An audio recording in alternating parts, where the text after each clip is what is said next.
Mukunda jewellers మొట్టమొదటి factory outlet ఇప్పుడు కూకట్పల్లి, కొత్తపేట్, సోమాజిగూడ మరియు ఖమ్మంలో. Welcome to Suman TV. నేను మీ సుమన్ టీవీ నాగ్. కోల్కతా ఇన్సిడెంట్కి సంబంధించి ప్రస్తుత పరిస్థితి వాతావరణం కనుక మనం చూస్తే ఒక బాంబు పేలినట్లు తెలుస్తోంది. అండ్ దాంతోపాటు స్టూడెంట్స్ కూడా మమతా బెనర్జీని కలవటము, మమతా బెనర్జీ రిజెక్ట్ చేయటము, స్టూడెంట్స్ మళ్ళీ వెనక్కి రావటము, లైవ్ స్ట్రీమింగ్ కోసం అని చెప్పేసి అడిగితే నో చెప్పారు. ఓకే, నో అన్నారు. సరే, మేము కొంచెం మాట్లాడుకుని మీతో పాటు మళ్ళీ తర్వాత మళ్ళీ కలుస్తామని చెప్పేసి కూడా అక్కడికక్కడే ఆ 2 అవర్స్ గ్యాప్లోనే అన్నాము. అయినా సరే రిజెక్ట్ చేశారని చెప్పేసి చెప్పడం జరిగింది. ఈ ప్రాసెస్లో జరుగుతూ ఉంటే RG Kar medical hospital ex principal Sandeep ఘోష్ని మళ్ళీ అరెస్ట్ చేయడం జరిగింది. అయితే దానికి సంబంధించినటువంటి డీటెయిల్స్ ఏంటి అండ్ ఎంటైర్ కనుక మనం చూసుకుంటే ఏ విధంగా ఉంది అనేది ఈరోజు మనతో పాటు హైకోర్టు అడ్వకేట్ రవీంద్రనాథ్ గారు ఉన్నారు. వారి మాట్లాడి తెలుసుకుందాం. Hello sir. హాయ్ అండి నాగరాజ్ గారు. సార్, ఓవైపు ఈ డిస్కషన్ నడుస్తూనే ఉంది. అంటే మమతా బెనర్జీకి, స్టూడెంట్స్కి, జూనియర్ డాక్టర్స్కి మధ్య, ప్రొటెస్టెంట్లకు మధ్య డిస్కషన్ జరుగుతున్న ప్రాసెస్లో ఇటువైపు ఒక అరెస్ట్ జరిగింది. ఏంటి ఆ డీటెయిల్స్ ఏంటి అసలు? అంటే ప్రధానంగా అండి నాగరాజ్ గారు, నిన్న జరిగినటువంటి సంఘటన వివరాల్లోకి వెళ్ళినట్లయితే మనకు నిరసనకారులకి మమతా బెనర్జీ ప్రభుత్వానికి మధ్య కొన్ని డిస్కషన్స్ జరుగుతున్నాయి. అంటే వీళ్ళు ఇన్వైట్ చేయడం, వాళ్ళు రిజెక్ట్ చేయడం, వీళ్ళు ఓకే చేయడం, వాళ్ళు రిజెక్ట్ చేయడం, ఇట్లా ఒక టామ్ అండ్ జెర్రీ గేమ్ నడిచింది చాలాసేపు.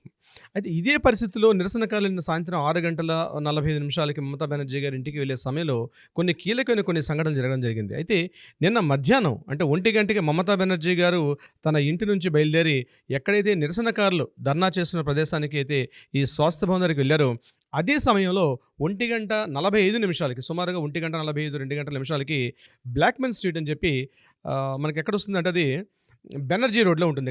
సెంట్రల్ కలకట్టాలో బెనర్జీ రోడ్ దగ్గర ఉన్నటువంటి బ్లాక్మెన్ స్ట్రీట్ అనేటువంటి ఏరియాలో అనుకోకుండా ఒక బాంబులు అయితే పేలడం జరిగింది. అది అన్ఎక్స్పెక్టెడ్గా పబ్లిక్ చాలా తక్కువ ఉన్నారు అనుకోకుండా ఆ టైంకి అక్కడైతే ఒక ర్యాక్ పిక్కర్ అంటే చెత్త ఎరుకునేవాడు, అతను మాత్రం చనిపోవడం జరిగింది. 55 సంవత్సరాల ఒక వృద్ధుడు చనిపోయాడు దానికి సంబంధించి.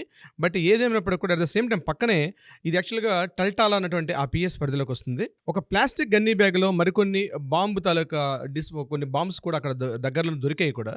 It is very interesting point. Already doctor Anoop Kumar గారు నిన్న ఒక న్యూస్ చెప్పారు. నిరసనకారులు ఎక్కడైతే ఈ ప్రొటెస్ట్ చేస్తున్నారో అదే సమయంలో మీలో కొంతమంది రౌడీ మొక్కలు బయలుదేరారు, వాళ్ళు కూడా మిమ్మల్ని ఈ కార్యక్రమాన్ని నిర్వీర్యం చేసే ప్రయత్నం అని చెప్పి ఒక ఆడియో క్లిప్ రిలీజ్ చేశారు.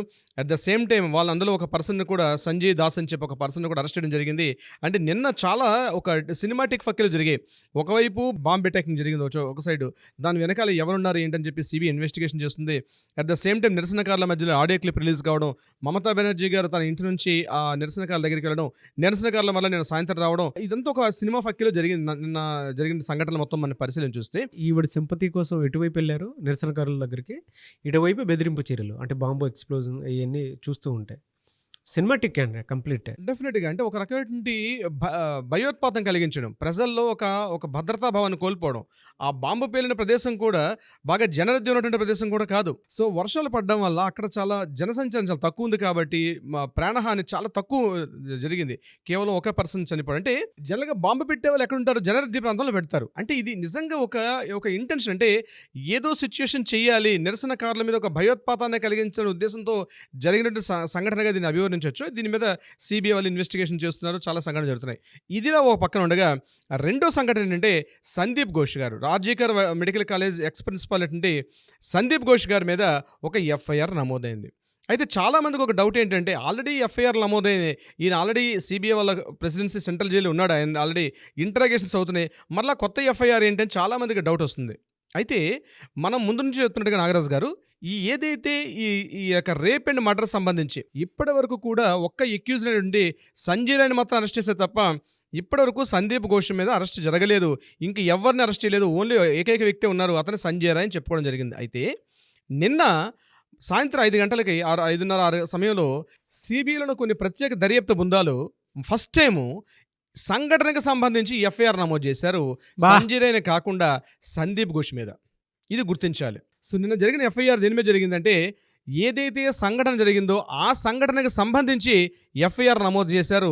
సంజయ్ రాయ్ ఇప్పటివరకు ఉన్నాడు. సంజయ్ రాయ్తో పాటు అక్యూజ్డ్ నెంబర్ 2 అయ్యాడు ఇప్పుడు సందీప్ ఘోష్. ఇది ఎప్పటి నుంచో మనం సస్పెక్ట్ చేసిందే, కానీ నిన్న ఈ సంఘటన జరిగింది. దీనికి ప్రధాన కారణంగా ఏం చేశారంటే తలా పోలీస్ స్టేషన్, అంటే మెయిన్ ఈ మీద చేసిన అభియోగం ఏమిటి అంటే ఏ యొక్క అభియోగంలో చేశారంటే, ఒకటి నెంబర్ 1 సాక్ష్యాధారాలను తారుమారు చేశారని ఒక సంఘటన.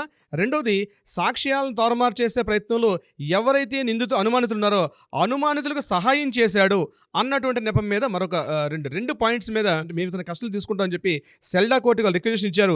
ఇమీడియట్గా సెల్డా కోర్టు కూడా దాన్ని ఓకే చేసి ఎఫ్ఐఆర్ నమోదు చేశారు. కోర్టు ఆర్డర్ ద్వారా ఎఫ్ఐఆర్ నమోదు చేశారు. డైరెక్ట్గా ఎఫ్ఐఆర్ నమోదు చేయలేదు, త్రూ కోర్టు ఆర్డర్ ద్వారా నమోదు చేయడం జరిగింది సిబిఐ వాళ్ళు. So this is the first time గడిచిన 36 రోజులుగా జరుగుతున్న ఏదే సంఘటన ఉందో ఆర్జికర్ మెడికల్ కాలేజ్ సంబంధించి, అందులో ఈ సంఘటనకు సంబంధించి సంజయ్ రాయ్తో పాటు అక్యూజ్డ్ నెంబర్ 2గా సాక్ష్యాధారాలను తారుమారు చేశాడనే విషయం మీద ఇతను అరెస్ట్ చేయడం జరిగింది. అయితే మనకు దొరికే ఎఫ్ఐఆర్ డీటెయిల్స్ కూడా నేను మీతో షేర్ చేసుకునే ప్రయత్నం చేస్తాను నాగరాజ్ గారు. 13/8/2024 Calcutta high court WPA/P number 331/2024, 332/2024, 333/2024, 334/2024, 325/2024, 339/2024, date 13/8/2024. ఇప్పుడు నేను చెప్పినట్టు కూడా హైకోర్టు ఇచ్చిన ఉత్తర్వుల యొక్క ఆర్డర్ నెంబరు. దీని మీద ఎఫ్ఐఆర్ నెంబర్ 52/2024 కేసుని సిబిఐ చేత తీసుకున్నారు దీన్ని. సో నేను ఎఫ్ఐఆర్ నెంబర్ను కూడా మీకు రిలీజ్ చేయడం జరిగింది. ఇది 13/8/2024 నాడు వీళ్ళు కోర్టుకి అప్పీల్ చేస్తే 14వ తారీఖు నాడు సిబిఐ కోర్టు అనుమతి ఇచ్చింది. నిన్న RC 0482024S0010 కింద ఈ కేసును నమోదు చేశారు. సెక్షన్స్ 64/103(1) BNS సెక్షన్ కింద దీన్ని నమోదు చేశారు. ఇది BNS సెక్షన్ కింద 64/103 అంటే 2 సెక్షన్స్ ఇవి. ఇందులో ఏంటంటే ఒకటి సాక్ష్యాలను తారుమారు చేసే విధానం కింద ఒక సెక్షన్ వస్తుంది. ఎవరైతే సాక్ష్యాలు తారుమారు చేసినటువంటి అనుమానితులు వాళ్ళకి తన సహాయం చేశాడండి సెక్షన్ 64 అండ్ సెక్షన్ 103. ఈ 2 సెక్షన్స్ కింద ఇప్పుడు నేను చెప్పిన డీటెయిల్స్ ప్రకారం ఈయన సందీప్ ఘోష్ గారిని అరెస్ట్ చేయడం జరిగింది నిన్న సిబిఐ కోర్టు వాళ్ళు. అంటే ఇప్పటివరకు ఆయన ఆల్రెడీ ఫైనాన్షియల్ ఇర్రెగ్యులారిటీస్ మీద కేసు ఫేస్ చేస్తున్నాడు. At the same time ED కింద ఫేస్ చేస్తున్నారు. ఇప్పుడు 3వ కేసు ఆయన మీద ఈ ఎఫ్ఐఆర్ నమోదైంది. దీనికి సంబంధించినటువంటి డీటెయిల్స్ ఇది ఒక ఇంట్రెస్టింగ్ పాయింట్. ఇది సిబిఐ ఇప్పటివరకు చేసిన దర్యాప్తులో ఒక కీలకమైన మలుపు అని చెప్పుకోవచ్చు. ఎందుకంటే September 17 నాడు సుప్రీంకోర్టులో దీనికి సంబంధించి ఒక స్టేటస్ రిపోర్ట్ ఇవ్వాల్సిన పరిస్థితి ఉంది. ఈ స్టేటస్ రిపోర్ట్ సంబంధించి ఈ రోజు తీసుకున్న దర్యాప్తు ఏదైతే ఉందో డెఫినెట్గా బహుశా ఈరోజు సండే అయినప్పుడు కూడా సిబిఐ కోర్టు ప్రత్యేకంగా కోర్టు ఏర్పాటు చేసి బహుశా ఈరోజు కోర్టులో ప్రవేశపెట్టే అవకాశం కూడా ఉందని మేము అనుకుంటున్నాం యాజ్ అ లింక్. ఎందుకంటే టైం దగ్గర అవుతుంది, 17కి డేట్ దగ్గర కాబట్టి బహుశా నిన్న ఇమీడియట్గా చకచకా పరిణామాలు జరిగాయి. ఈరోజు మరి కోర్టులో ప్రజెంటేషన్ చేస్తారా, దీనికి సంబంధించి ఇన్వెస్టిగేషన్స్ ఇంట్రాగేషన్స్ కూడా ఈయన మీద చాలా చకచక జరిగే అవకాశం ఉంటుంది. ఈయన దగ్గర నుంచి కూడా వాంగ్మూలం ఒక సెంటెన్స్ కూడా తీసుకుంటారు. ఈ సెంటెన్స్ను కూడా సిబిఐ వాళ్ళు ఫైనలిస్ట్ చేసి రేపు 15 జరిగినటువంటి విచారణలో సిబిఐ వాళ్ళు సిజే వాళ్ళు చేసిన విచారణలో దీనికి కూడా కీలకంగా నమోదే అవకాశం ఉంటుంది. బహుశా నేను అనుకోవడం September 17 ఏదైతే విచారణ జరుగుతుందో ఆ విచారణలో అంటే సుప్రీంకోర్టు ట్రయల్స్లో కూడా ఈ యొక్క వాంగ్మూలం అంటే ఈ సెంటెన్స్ కీలకం అవుతుంది. బహుశా దీనిలో ఇంకెవరైనా నిందితులు ఉన్నారా, లేకపోతే ఇంట్రాగేషన్స్లో ఇంకెవరైనా ఉంది, ఆ సీల్డ్ కవర్ ఏదైతే సబ్మిట్ చేశారో స్టేటస్ రిపోర్ట్లో ఏముందో బహుశా మనకి September 17కి రిలీజ్ అయ్యే అవకాశం అయితే ఉంది నాగరాజ్ గారు. కానీ ఫస్ట్ టైం అండి విజయం సాధించినంత ఆనందంగా అయితే ఒక వైపు ఉంది. ఎలానంటే ఫస్ట్ టైం అతని మీద ఎఫ్ఐఆర్ బుక్ అయింది కదా, ఇప్పటి వరకు బుక్ అవ్వలేదు కానీ ఫస్ట్ టైం బుక్ అయింది. No doubt it's a breaking news, there is no doubt. And second thing ఏంటంటే ఇందులో ఎంటైర్ ఇన్సిడెంట్లో కనుక మనం అబ్జర్వ్ చేస్తానంటే నిన్నటి నుంచి నేను ఒక దీదీగా వచ్చాను మీ దగ్గరికి, మీకు ఏం కావాలో చెప్పండి నేను చేసి పెడతాను అని చెప్పేసి చెప్తున్నారు. అంటే ఆవిడకి తెలుసు ఈరోజు అతని మీద ఎఫ్ఐఆర్ బుక్ అయ్యేటువంటి అవకాశం ఉంది అనేటువంటి విషయం, అంతే కదా సార్? మరి అంటే కాళ్ళబేరానికి వస్తే వీళ్ళు కనుక ఇచ్చేస్తే ఎఫ్ఐఆర్ బుక్ అవనివ్వకుండా ఏదో ఒకటి చేద్దాం అనేటువంటిదాన్ని. అంటే ఇతని మీద ఎఫ్ఐఆర్ బుక్ అవుతున్నటువంటి విషయం మమతా బెనర్జీకి తెలుసు. అది తెలిసే ఇంటెలిజెన్స్ రిపోర్ట్స్ ప్రకారం ఆవిడ ముందస్తు చర్యల కోసం అని చెప్పేసి ప్రొటెస్టెంట్లు మొత్తం తన వైపు తిప్పుకుందామని చూశారు.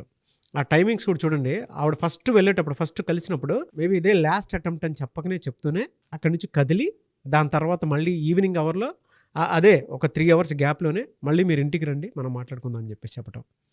ఇక్కడ వీళ్ళు ఎప్పుడైతే లైవ్ స్ట్రీమింగ్ లేకుండా మేము రాము అని చెప్పేసి మొండికేయటం జరిగిందో hats off to junior doctors అన్నారు.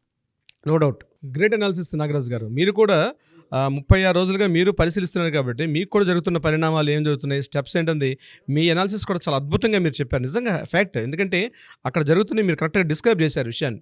Excellent excellent sir. ఈవిడికి ఎఫ్ఐఆర్ బుక్ అవుతుంది అనేటువంటి విషయం తెలుసు. మీరు కనుక చూస్తే అండి కరెక్ట్గా జూనియర్ డాక్టర్స్ వాళ్ళ ఇంటికి వెళ్ళటము, లైవ్ స్ట్రీమింగ్ లేకుండా మేము లోపలికి రావని చెప్పేసి వాళ్ళు ఒక మాట తేల్చి చెప్పటము, దాని తర్వాత పర్లేదు మీరు రండి అని చెప్పేసి 2 చేతులు జోడించి అభ్యర్థించడం. ఇందులో ఏ రకంగా చూసుకున్నా కూడా మమతా బెనర్జీ ఏ విధంగా ఇన్వాల్వ్ అయ్యిందో అని చెప్పడానికి ఏమాత్రం సందేహం లేదు. అదే టైంలో ఇతని మీద ఎఫ్ఐఆర్ బుక్ అయింది. సెప్టెంబర్ 15 ఇచ్చే సిబిఐ రిపోర్ట్ కీలకం అవుతుందండి. బహుశా మరికొన్ని పెద్ద తలకాయల విషయాలు కూడా బయటకు వచ్చే అవకాశం ఉంది. బట్ వాళ్ళు చేస్తున్న 5 డిమాండ్స్లో సిపి రిజైన్ చేయాలి, కమిషనర్ ఆఫ్ పోలీస్ రిజైన్ చేయాలని చెప్పి గట్టిగా వాళ్ళు మాట్లాడుతున్నా, వీలైతే నేను రాజీనామా చేయడానికి సిద్ధం, నా చర్య నాకు ఇంపార్టెంట్ కాదంటూ, బట్ సిపి రిజైన్ చేయడానికి ఎందుకు అంత మంకు పట్టు పెట్టారంది బహుశా ఈ 2-3 రోజుల విషయం కూడా తెలిసే అవకాశం ఉంటుంది. నో డౌట్ అండి, ఇది it's big issue, national issue, చాలా పెద్ద బిగ్ ఇష్యూ అని చెప్పేసి చెప్పొచ్చు.